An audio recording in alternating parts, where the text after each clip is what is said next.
Ramagundam municipal corporation ఎన్నికల్లో 315 మంది అభ్యర్థులు పోటీ చేస్తున్నారు. కార్పొరేషన్ ప్రాంత పరిధిలోని 60 డివిజన్లలో అధికార కాంగ్రెస్ పార్టీ అభ్యర్థులు మాత్రమే అన్ని స్థానాలకు బరిలో నిలవడం గమనార్హం.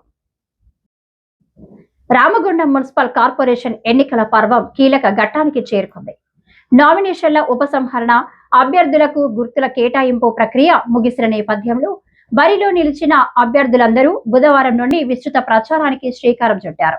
కార్పొరేషన్ ప్రాంత పరిధిలోని 60 డివిజన్లకు గాను కేవలం అధికార కాంగ్రెస్ పార్టీ అభ్యర్థులు మాత్రమే అన్ని స్థానాలకు పోటీ చేస్తుండగా బీఆర్ఎస్, బీజేపీ పార్టీల అభ్యర్థులు 56 డివిజన్లలో మాత్రమే పోటీ చేస్తున్నారు.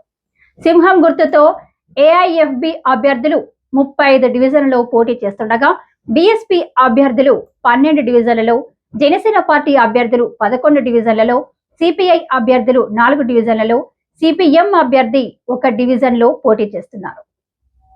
ఇక 60 డివిజన్లలో మొత్తంగా 73 మంది స్వతంత్ర అభ్యర్థులు తమ అదృష్టాన్ని పరీక్షించుకోబోతున్నారు. కాగా బీఆర్ఎస్, బీజేపీ అభ్యర్థులు తమ నామినేషన్లను ఉపసంహరించుకున్న నేపథ్యంలో 1వ డివిజన్ను కాంగ్రెస్ పార్టీ ఏకగ్రీవంగా కైవసం చేసుకుంది.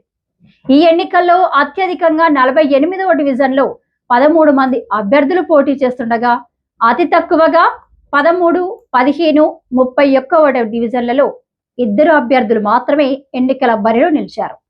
48వ డివిజన్లో స్వతంత్ర అభ్యర్థులు అత్యధికంగా 7 పోటీ చేస్తున్నారు.